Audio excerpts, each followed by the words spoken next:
दृश्यमाननगरीतुल्यं यदा सर्वतं पश्यन्नात्मनावयोभूतं विधानत्रया साक्षात् कुरुते प्रबोधसमये स्वात्मानमेवाद्वयम्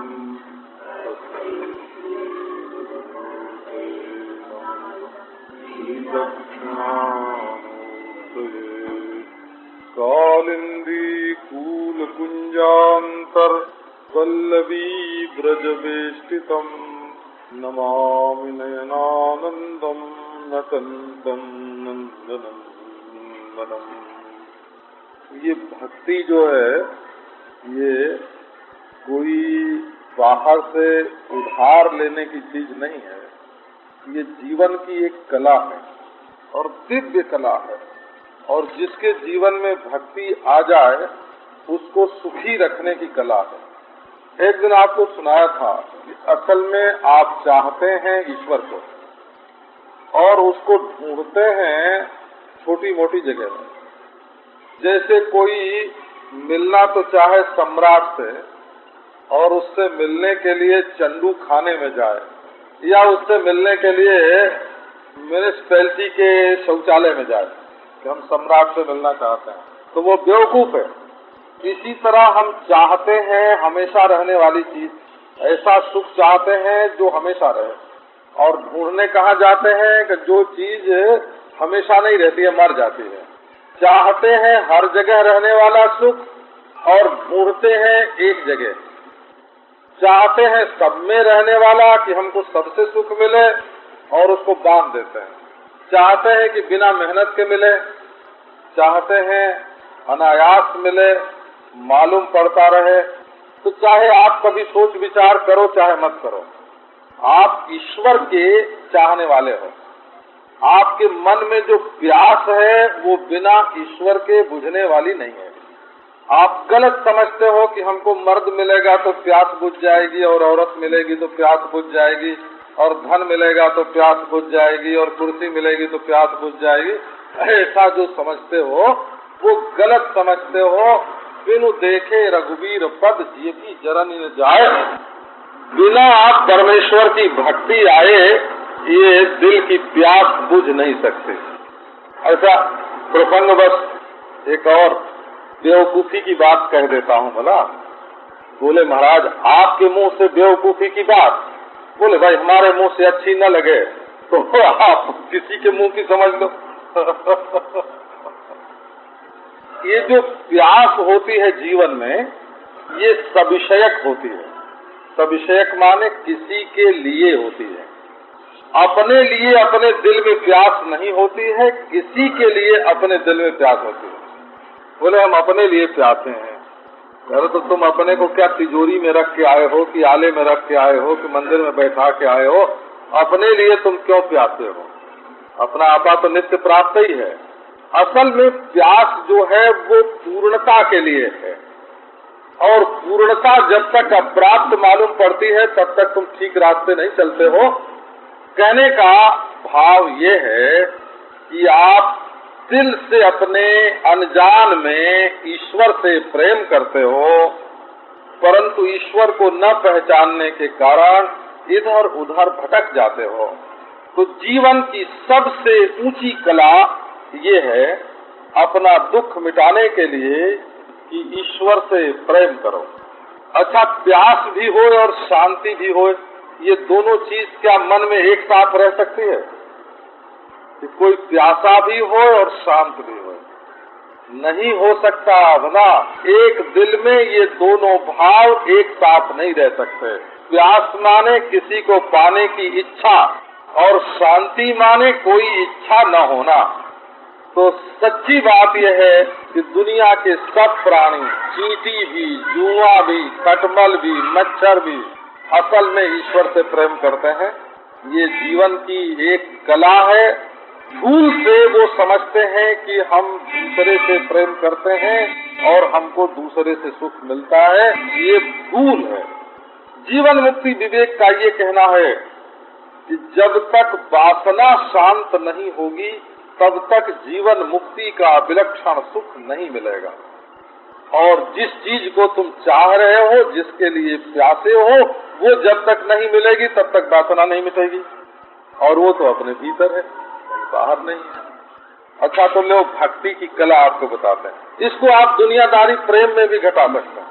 तो तितिक्षवा बाहरी चीज, अगर तुम 4 बात सहोगे नहीं तो किसी से प्रेम नहीं कर सकते, क्योंकि जब किसी से प्रेम करने के लिए चलोगे तो 4 चबाई करने वाले, निंदा करने वाले तुम्हारे रास्ते में मिलेंगे। जब हम जोर से किसी तरफ चलते हैं तो सामने की हवा रोकती है, ये कायदा है। तो जो अपने मन के खिलाफ सहने को तैयार नहीं है वो ईश्वर की ओर नहीं बढ़ सकता, पहली बात। दूसरी बात यह है कि तुम्हारा दिल नरम है कि कठोर है। तो अगर दुखी को देख करके तुम्हारे दिल में दया नहीं आती, वो नरम पड़ जाता है ना, नरम नहीं पड़ता है, कठोर पड़ जाता है, तो दिल कैसा तुम्हारा। एक महात्मा का आश्रम था रेलवे लाइन के पास, है ना। एक दिन एक्सीडेंट हो गया रेलवे। अब उनके पास 150 आदमी रहते थे, सब ध्यान में बैठे थे। तो लोगों ने पूछा, महाराज एक्सीडेंट हो गया है, हम जाके घायलों को उठावें, सेवा करें। अच्छा, तुम लोग बैठो, क्या दुनियादारी की ओर देखते हो, बैठो ध्यान करो। अब सब लोग महाराज ध्यान में बैठे। इतने में एक महात्मा आया, बड़ा अच्छा विरक्त महात्मा था। उसने कहा कि देखो, तुम इन लोगों को सेवा करने से क्यों रोकते हो? इनके मन में सेवा का भाव है, सेवा करने दो। जिनके मन में बिल्कुल शांति होए और अपने स्वरूप में बैठे हों, उनको बैठने दो। और जो बैठे हैं यहाँ और मन गया सेवा में, उनको रोको बस। तो जब करुणा का प्रसंग आवे तो उसमें चूकना नहीं चाहिए। अपने जीवन में ईश्वर ये एक अनोखा प्रसंग देता है कि हमारा पिघला हुआ दिल सेवा के काम में लग जाए। तो गरीबों पर करुणा करनी चाहिए और सबका भला चाहना चाहिए। ये जब मौका आवे, जब किसी को अपना दुश्मन नहीं समझना चाहिए, माने किसी पर क्रोध और द्वेष नहीं करना चाहिए। आप दूसरे का अनुभव करोगे तो तुम्हारा भी अनुभव होगा। और अपने मन में वासना ज्यादा नहीं रहने देना चाहिए, शांत रखना चाहिए। यदि तुम दूसरे से दुश्मनी करते रहोगे तो अपने प्यारे से प्रेम भी नहीं कर सकोगे। जिससे दुश्मनी करोगे उसकी याद करोगे कि अपने प्यारे की याद करोगे। अच्छा, तुम्हारे दिल में सुख और शांति नहीं होगी तो तुम अपने प्यारे को सुख और शांति कहाँ से दोगे? तुम तो रो रहे हो, छटपटा रहे हो, गुस्सा कर रहे हो।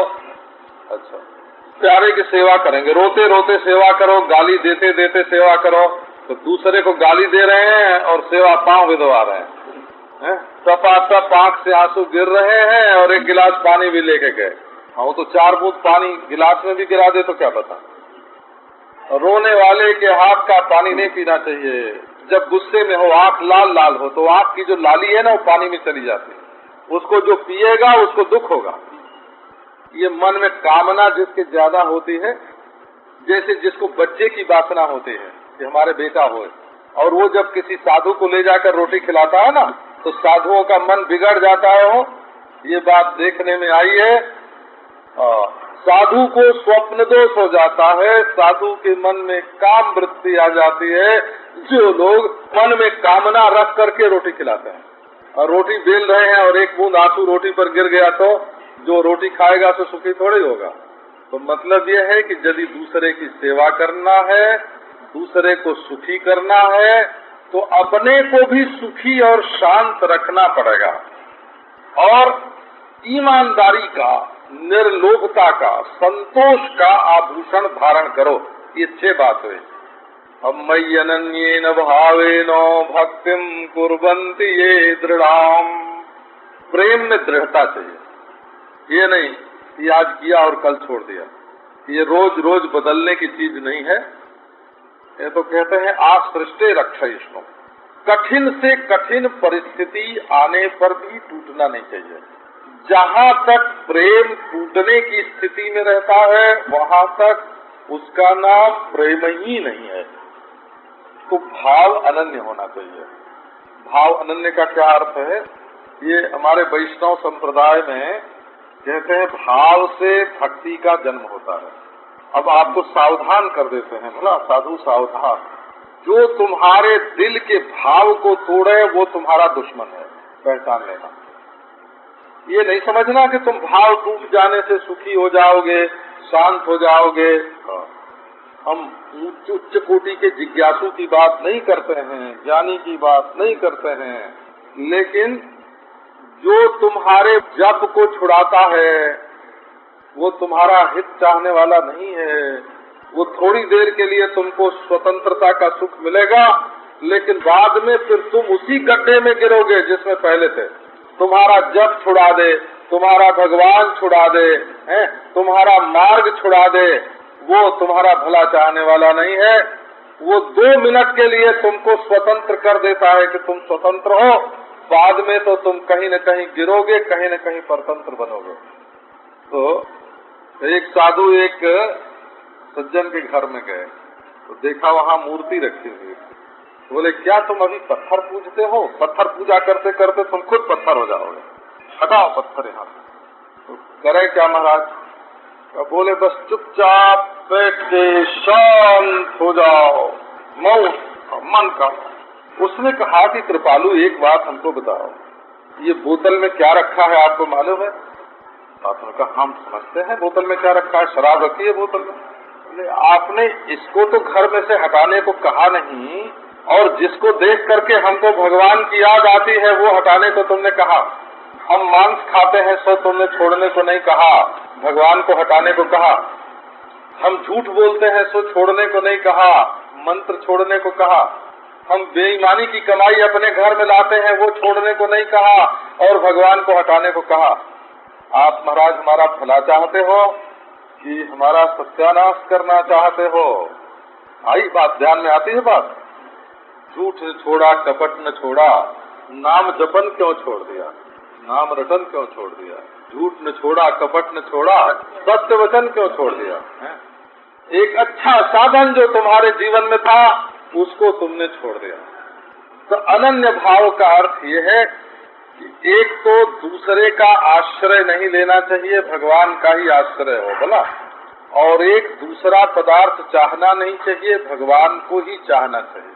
और एक याद दूसरे की नहीं करनी चाहिए, भगवान की करनी चाहिए। और एक प्रमाण भगवान की कथा को मानना चाहिए, दूसरी चीज को प्रमाण नहीं मानना चाहिए बोला। और दूसरे फल के रूप में भगवान का प्रेम चाहना चाहिए, दूसरी कोई चीज नहीं चाहनी चाहिए। तो दूसरे का आश्रय मत लो, दूसरे की याद मत करो, दूसरा विषय चाहो मत, और भगवत कथा को छोड़कर दूसरा प्रमाण मत मानो, और फल के रूप में सिवाय भगवान के दूसरी कोई चीज चाहो मत। अनन्येन भावेन भक्तिम कुर्वन्ति मे दृढ़ाम। प्रेम में, भक्ति में दृढ़ता होनी चाहिए। दृढ़ता, कैसी दृढ़ता? महाभारत में एक उपमन्यु की कथा है। बड़ा भारी भक्त हुआ है भगवान शंकर का। शांडिल्य भक्ति दर्शन में कथा आई है। एक दिन भगवान शंकर ने क्या लीला रची कि अपने बैल को बना दिया ऐरावत हाथी, और खुद बन गए इंद्र, और अपने त्रिशूल को बना दिया वज्र, और इंद्र बन के हाथ में वज्र लेके और हाथी पर चढ़ के और उपमन्यु के सामने आए और बोले बेटा वर मांग। तो उपमन्यु ने कहा कि इंद्र तुम हमको वर देने क्यों आए हो? मैंने हाथी का कभी ध्यान नहीं किया, तुमको कभी पुकारा नहीं, वज्र का कभी मेरे मन में ख्याल नहीं आया, आखिर तुम मुझे वर देने वाले होते कौन हो? ऐसे कह दिया। अभी कीटः पतंगोवा भवेयम शंकराज्ञया न तु शक्रत्वया दत्तम त्रैलोक्यमपि कामये। अरे वो इंद्र, शंकर जी अगर हुक्म दे दें, आज्ञा दे दें, तो मैं एक कीड़ा होने को तैयार हूँ, एक फतिंगा होने को तैयार हूँ। बोला मैं शंकर जी का परवाना हूँ, लेकिन तुम हमको तीनों लोक का राज दो तो तुम्हारा दिया हुआ हमको तीनों लोक का राज नहीं। एक बड़े आदमी के घर का नौकर था, एक दिन हमारे पास आया कि हमको बहुत तकलीफ है, हमको इतना रुपया दे दो। तो मैंने कहा भाई तू तो लखपति आदमी का नौकर है, तू अपने मालिक से क्यों नहीं लेता, उनसे क्यों नहीं मांगता? तो बोले नहीं महाराज वो ऐसे हैं, वो ऐसे हैं, ऐसे हैं, हमको नहीं देते हैं, आप बड़े दयालु हो, आप दे दोगे। मैंने कहा अच्छा मैं तुम्हारे मालिक से पूछ लेता हूँ तो दे दूंगा ऐसे। तो उसने कहा नहीं नहीं उनको नहीं मालूम होना चाहिए, तो उनको मालूम नहीं होना चाहिए। बाद में वो उनको छोड़ के चला गया। तो जो लोग सेवा करते हैं किसी की और सहारा लेते हैं किसी का, उनमें प्रेम नहीं है। बोला तुम्हारी निष्ठा में ही इतनी शक्ति है। जैसे कोई पत्नी अपने पति से प्रेम करते हैं, अब उसको पड़ी साड़ी की जरूरत, तो पड़ोसी के घर में चली गई और वहां से जाके उसने मांगा कि हमको साड़ी चाहिए, तुम खरीद के हमको दे दो। तो सवाल ये होता है कि उसने अपने पति को छोड़ करके परपति से साड़ी क्यों मांगी? तो साड़ी लेगी दूसरे से और प्रेम करेगी दूसरे से। इसमें आश्रय में और प्रेमास्पद में अंतर पड़ गया। जो तुम्हें जरूरत है, जिससे अपना प्रेम है, उसके सामने साफ साफ कह दो का उचित होए तो दो, न उचित होए तो मत दो, हमारी इच्छा को मिटा दो, है हम तुम्हारी इच्छा के अनुसार भूखे रहेंगे, नंगे रहेंगे, लेकिन हम दूसरे के पास मांगने के लिए नहीं जाएंगे। तो भक्ति में दृढ़ता का अर्थ ये है, प्रेम में दृढ़ता का अर्थ ये है कि अपने प्रियतम के साथ भूखे रहना भी अच्छा है, नंगे रहना भी अच्छा है, उसकी चार बात सहनी भी अच्छा है, मार खाना भी अच्छा है और उसके लिए मर जाना भी अच्छा है। लेकिन अपने प्रेम में कलंक नहीं लगे, अपने प्रेम में ये कमजोरी का कलंक नहीं लगे, ये बात ख्याल में रखना चाहिए। भक्तिं कुर्वन्ति जे दृढ़ाम मत कृते त्यक्त कर्माणः, ये भक्ति की बात आपको सुनाते हैं बोला, भगवान की भक्ति। मत कृते त्यक्त कर्माणः त्यक्त स्वजन बांधवाः, मत कृते त्यक्त कर्माणः त्यक्त स्वजन बांधवाः। ईश्वर के लिए कर्म छोड़ देना, बात बहुत मामूली है लेकिन जल्दी ध्यान में नहीं आते हैं। तो बोले कि तुम्हारा जो प्रिय है वो बैठा है तुम्हारे ड्राइंग रूम में और तुम कहो कि अच्छा थोड़ी देर में घर में झाड़ू लगा के तब तुम्हारे पास आता है। कहे वो बाहर जाए तब घर में झाड़ू लगाना। जब वो बैठे हैं तो उनसे हंसना चाहिए, बोलना चाहिए, मिलना चाहिए, बात करना चाहिए। मत करते त्यक्त कर्माणा, जैसे ब्रह्म की प्राप्ति के लिए सन्यासी हो जाओ, ब्रह्म ज्ञान के लिए सन्यासी हो जाओ, कि नहीं भगवान की पूजा करने के लिए दूसरे काम छोड़ दो। ये क्या है? ये ऐसे ही है जैसे अपना प्रिय घर में बैठा हुआ हो और तुम जाके दूसरे कमरे में सो जाओ, दूसरे कमरे में झाड़ू लगाने लगो, दूसरे कमरे में जा करके सागमनिया करने लगो। तो ये जो है ये प्रीति की रीति के बिल्कुल विपरीत है। उसके सामने करना चाहिए, उसके लिए करना चाहिए, उसके सामने करना चाहिए, उसकी प्रसन्नता से करना चाहिए, दूसरा काम नहीं करना चाहिए। अच्छा, ये जो बात है वही भगवान के लिए भी है। भगवान तुम्हारे हृदय में बैठे हैं और तुम जा रहे हो संसार का काम करने के लिए, बोले इतना पैसा कमाएंगे, और भगवान तुम्हारे दिल में बैठे टुकुर टुकुर ताक रहे हैं, ये हमारे भगत राज कहाँ गए? का भगत राज तो आज पैसा कमाने गए हैं, आपको भूल गए। भगत राज का ध्यान कहाँ है? भक्ति दूसरी चीज है, वो दिल की चीज है। दिल में बैठे हुए भगवान को छोड़कर आज तुम कहाँ गए हो? कि आज माटी खोदने गए। अच्छा, त्यक्त स्वजन बांधवा का क्या अर्थ है? अच्छा, भगवान की भक्ति में अपने भाई बंधुओं को भी छोड़ना पड़ता है, यही ना? हे भगवान, आप विचार करके देखो कि दुनिया के प्रेम में भाई बंधु छूटते हैं कि नहीं छूटते हैं? मान लो एक किसी से तुम्हारा प्रेम हो जाता और उसके साथ विलायत भाग जाते तो भाई बंधु छूट जाते कि नहीं? तो ये प्रेम का स्वभाव ही है कि तुम्हारे जो प्यारे पतिदेव हैं वो तो बैठे तुम्हारी इंतजार कर रहे हो और तुम को बोले हमारे मायके से हमारी जान पहचान का एक आदमी आया है हम घंटे भर तो उससे बात करेंगे, हैं? तो हम तो तुमको अकेले छोड़ के बाप के घर चले जाएंगे। तो नहीं, पति की अनुकूलता से ही सब काम करना, जैसे पतिव्रता का धर्म है, वैसे भगवान की अनुकूलता से ही सब काम करना भक्त का धर्म है। तो भगवान की पूजा में बाधा पड़ जाती है। जब मन दूसरी जगह गया तो भगवान की पूजा में बाधा पड़ गई। ये प्रीति की रीति नहीं है। तो जो ये शास्त्र में कहा जाता है कि भक्त दूसरे कर्म नहीं करते और भक्त दूसरे भाई बंधुओं से नहीं मिलते, ये कोई नई बात नहीं है। ये दुनिया में प्रीति की रीति ही ये है। सिनेमा देखना हो तो अपने भाई के साथ या अपने पति के साथ, बिल्कुल इसमें एक स्वर से निर्णय है, बोला पति के साथ। इसका अर्थ है दुनिया के जितने रिश्ते हैं, जितने नाते हैं, वो पति के संबंध से हैं, वो भगवान के संबंध से हैं। जो काम करना हो भगवान के लिए, भगवान के संबंध से करना चाहिए। तो अब देखो कितनी बात हो गई। 3 बात तो भौतिक है और 3 बात आध्यात्मिक है, और ये जो भक्ति है ये आधिदैविक है, और कर्म और स्वजन बंधु का जो परित्याग है ये वैराग्य है। मदाश्रया कथा मृष्टा शृण्वन्ति कथयन्ति च। एक बात और है कि तुम बातचीत क्या करते हो, कभी इस पर ध्यान दिया कि तुम्हारी बातचीत का विषय क्या है? तो जिससे प्रेम है उसके बारे में तुम बातचीत नहीं करते, किसी और के बारे में करते हो। ऐसा कभी होना शक्य है? और जिससे प्रेम होगा वो 17 बार जिससे प्रेम होगा उसी की चर्चा करेगा। तो बोले नहीं नहीं, छिपा रहे हैं। क्या छिपाए नहीं रहे हो? भीतर है नहीं। मदाश्रया कथा मृष्टा शृण्वन्ति कथयन्ति च।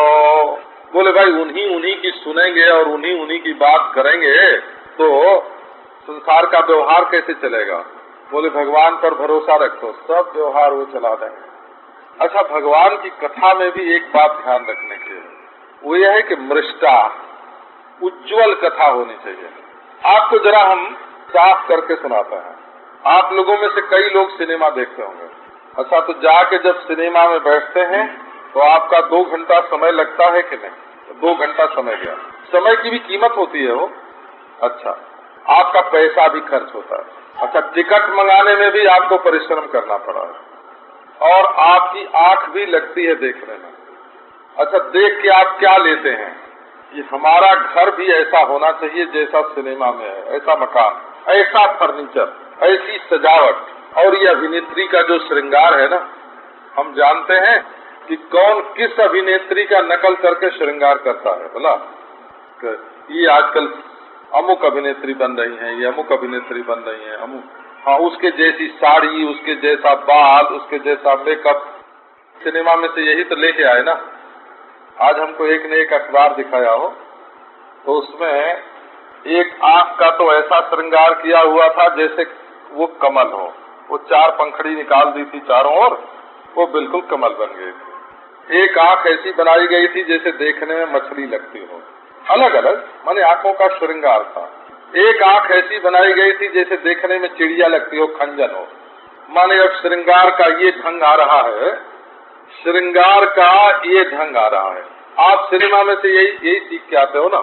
हम आपसे ये पूछते हैं कि अगर घर में वैसा घर न बना, वैसा बाथरूम न बना, वैसे पर्दे न मिले, वैसे फर्नीचर न मिले, और वैसा सुंदर पति नहीं मिला, और पत्नी वैसी सुंदर न मिली, घर में उतना ही साज सामान न हुआ, तो आपके दिल में अपनी कमी खटकेगी कि नहीं? और वासना बढ़ेगी कि नहीं? समय खर्च करके, पैसा खर्च करके, आंख बिगाड़ के आपने वहां से क्या सीखा कि हमारे अंदर ये कमी है, और उसके बिना घर में आके रोने लगे कि हमको तो बस वैसी साड़ी चाहिए। तो आप वासना बढ़ा के आए। बोला हमको वैसी पोशाक चाहिए, वासना बढ़ा के आए। आप कभी विचार करके देखो, 1 लोटा पानी कस के शंकर जी की मूर्ति पर चढ़ाओ, हर हर हर महादेव।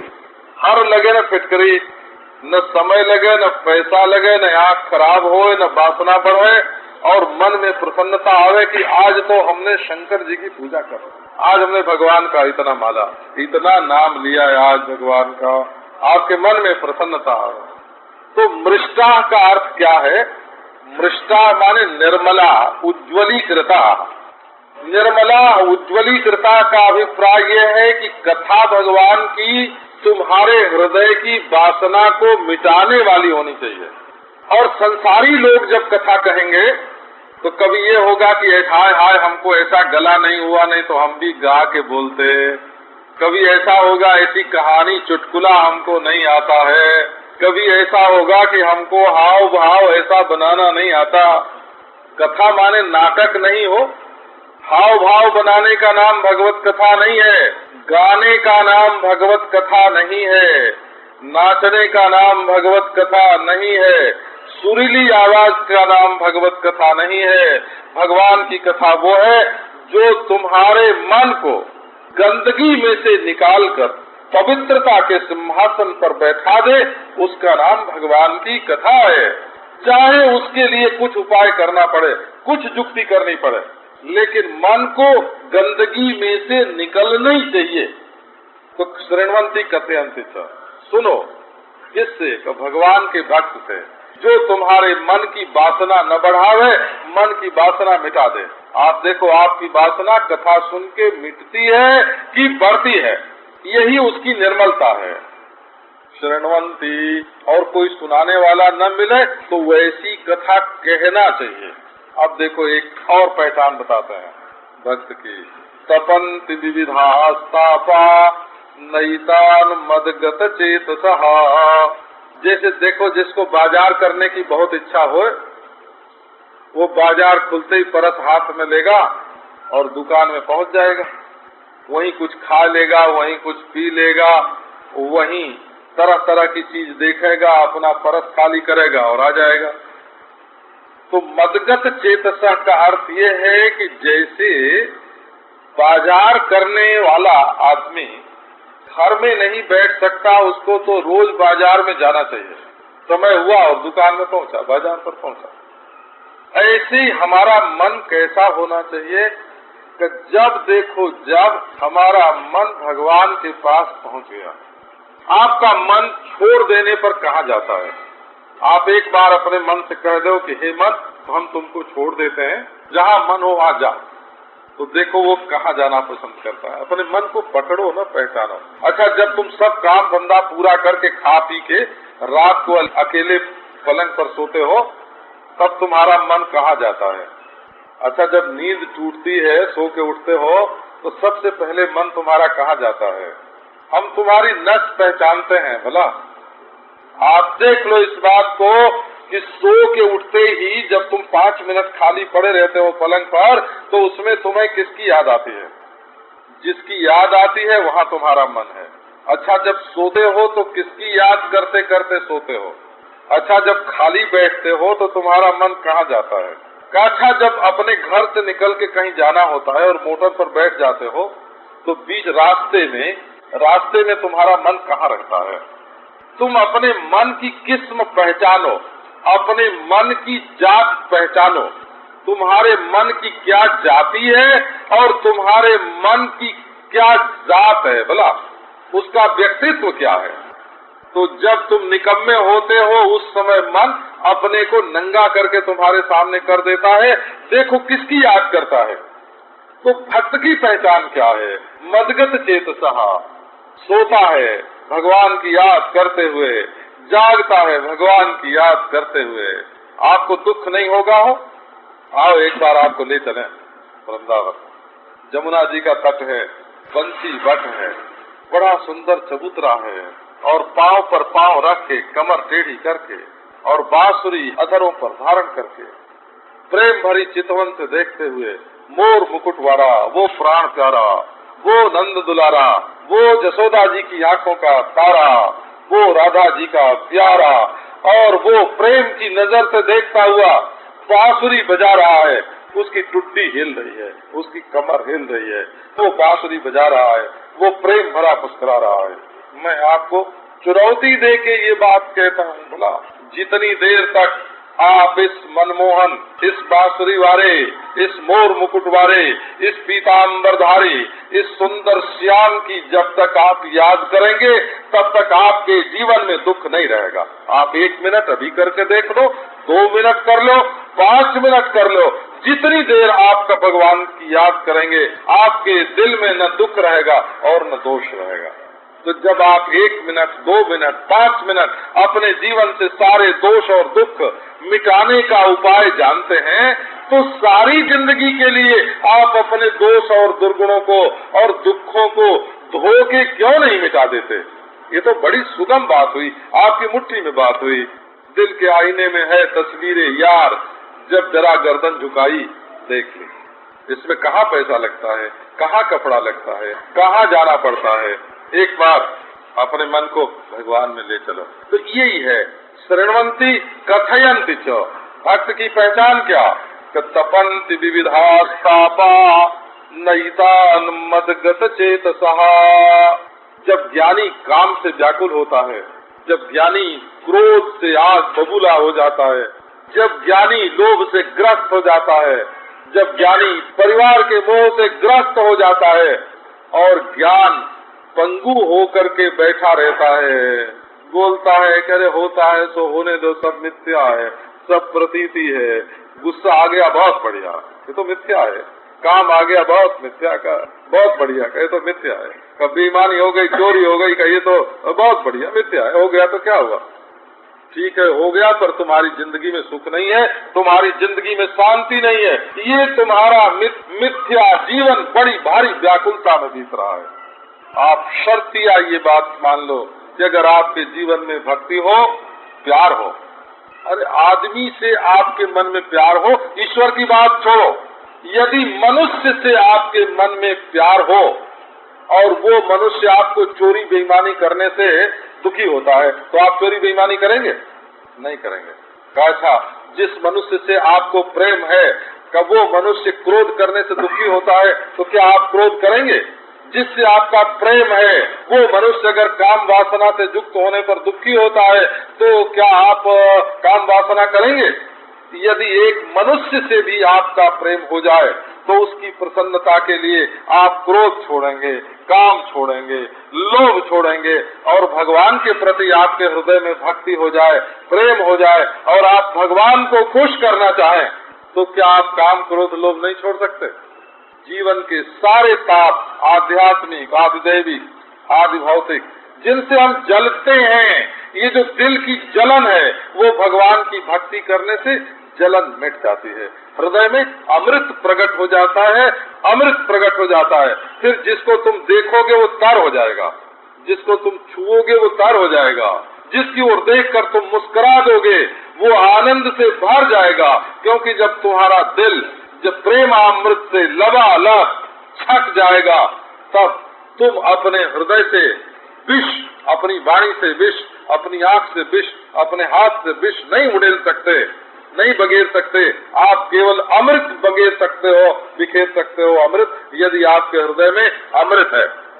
तो भक्त की ये महिमा है कि उसका दिल बार बार भगवान की ओर जाता है और दुनिया की कोई चीज उसके दिल में जलन पैदा नहीं कर सकती। तो ये ते साधव साध्वी सर्व संग विवर्जिता संगस्ते स्वसते प्रार्थ्या संग दोष हराहिते। तो ये ते साधव साधव साध्वी। हम जानते हैं कि आप बड़े भले मानुस हैं। कपिल जी संबोधन करते हैं, देखो जब प्रहलाद जी संबोधन करते हैं बड़े प्रेम से, भाइयों, तो वहाँ क्या अर्थ होता है? दैत्यो। वहाँ भाइयों का अर्थ दैत्यो होता है। वो तो दैत्य बालकों के बीच में बैठ करके मेरे प्यारे बंधुओं वो बोलते हैं, जनता जनार्दन के रूप में उपस्थित मेरी प्यारी आत्माओं। तो देखो इस बात पर विचार करो। साध्वी, हम कहते हैं आपका हृदय बड़ा पवित्र है, बड़ा शुभ है। हमको एक महात्मा ने बचपन में ये बात जमा दी थी, बोला जचा दी थी कि असल में सहज भाव से, स्वभाव से सबका दिल साफ होता है। क्यों? बोले ये हृदय नाम की जो वस्तु है ये तमोगुण से बना नहीं है। तमोगुण तो जड़ है, मिट्टी है, उससे दिल कहाँ से बनेगा। और ये रजोगुण से केवल हिलना डोलना जो क्रिया है उससे ये दिल नहीं बना है। दिल तो बना है सत्वगुण से, क्योंकि इसमें ज्ञान और सुख दोनों हमेशा रहते हैं और ज्ञान और सुख यही सत्वगुण का लक्षण है। इसमें जो रजोगुण का दुख और चंचलता है और इसमें जो तमोगुण का मोह और जड़ता है ये स्वाभाविक नहीं है। ये जो तुम्हारे दिल में दुख है ना, ये उधार लिया हुआ है, तुम्हारे दिल के भीतर नहीं है। ये जो दोष है वो उधार लिया हुआ है, भीतर नहीं है। असल में तुम साधु हो, सज्जन हो, तुम्हारे दिल में भगवान बैठे हुए हैं। अच्छा, आपको दिखे चाहे न दिखे, आओ मैं एक बार आंख बंद करके देखता हूँ कि आपके दिल में भगवान बैठे हुए हैं। अच्छा, बिना आंख बंद किए खुली आंख से देखता हूँ कि आपके दिल में भगवान बैठे हुए हैं। बोला, आंख बंद करने की क्या जरूरत है। अच्छा, आपके दिल में भगवान बैठे हैं और आप अपने दिल को भट्ठी बना दें। भट्ठी जानते हैं, जिसमें आग जल, तो आप भगवान को भट्ठी में रखना चाहते हैं। अरे भाई, अपने दिल का कमल बना के उस पर रखो ना, अपने दिल का सिंहासन बना के उस पर रखो, अपने दिल का क्षीर सागर बना के उसमें रखो, अपने दिल का शेष सज्जा बनाकर उसमें भगवान को रखो। ये तुम्हारा दिल भगवान को स्थापित करने के लिए। ये भगवान, हमने सृष्टि का जो इतिहास पढ़ा है, ऋग्वेद सृष्टि का प्रथम ग्रंथ है ना। सृष्टि में इतना प्राचीन ग्रंथ, दुनिया की लाइब्रेरी में इतना पुराना कोई ग्रंथ नहीं है जितना पुराना ऋग्वेद। महस्ते विष्णु सुमतिम भजामहे तव नाम मनामहे। प्रभु, आप ही सद्बुद्धि बनकर हमारे हृदय में बैठे हुए हैं। आप इस हृदय आकाश के प्रकाश हैं। आप इस हृदय आकाश की, हमारे दिल में जो अवकाश है ना, दिल में जो अवकाश को क्या बोलेंगे, सरल शब्द में बोलना होगा तो हमको तो बचपन है, खाली जगह। ये शरीर के चांद के भीतर ये हड्डी की छाती जो है ना, हड्डी है, दोनों के बीच में एक खाली जगह है। उस खाली जगह को बोलते हैं हृदयाकाश। वो खाली जगह रोशनी से भरी हुई है, उसमें जीव की ज्योति जल रही है। बोला, उसमें परमात्मा का प्रकाश, विशोक प्रकाश फैला हुआ है। उसमें न शोक है, न मोह है, न बुढ़ापा है, न जवानी है, न काम है, न क्रोध है। विशोक आकाश आपके हृदय में बैठा हुआ है। विशोकावा ज्योतिष्मति। आप थोड़ा अनुभव कीजिए, उस प्रकाश में परमात्मा है। तो आप आग क्यों जलाते हैं, भट्ठी क्यों लगाते हैं, काम क्रोध लोभ से परेशान क्यों होते हैं। भक्त की यही पहचान है, सर्व संग विवर्जिता संगस्तेष्वथते प्रार्थ्य संग दोष हराहिते। संग नहीं है महात्मा के अंदर, संग नहीं है। आपको इसका भाव सुनाता हूँ। क्या गीता में ये बात कही हुई है, संग के बेटा का नाम आपको मालूम है? संगात संजायते कामः। संग के बेटे का नाम है काम। तो भक्त वो है जिसके हृदय में काम की तो बात ही क्या, काम का बाप भी नहीं है। काम का बाप भी नहीं है, जिससे काम, जिस अविद्या के कारण काम की उत्पत्ति होती है, वो अविद्या ही भक्त के हृदय में नहीं है। संग, अध्यास। संग माने अध्यास हो, अनात्मा में आत्मा का और आत्मा में अनात्मा का जो अध्यास है, वेदांत की भाषा में जिसको अध्यास बोलते हैं, सद्गुण की भाषा में उसी को संग, आसक्ति बोलते हैं, और उसी से काम का उदय होता है। तो ये भक्त कहते हैं, बोले संग दोषापहारी है।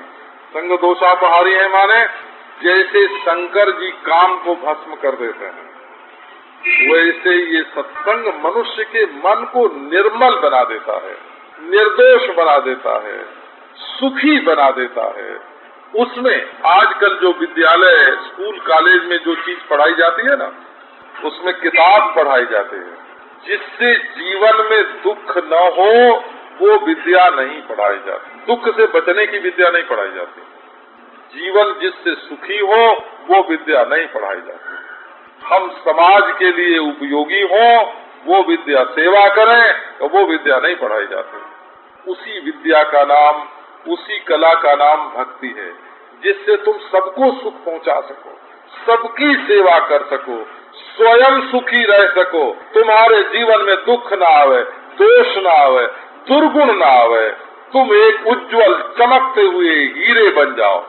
हीरो नहीं हो, हीरे, है ना, चमकते हुए हीरे बन जाओ। इसके लिए ये भक्ति जो है ये जीवन की दिव्य कला है।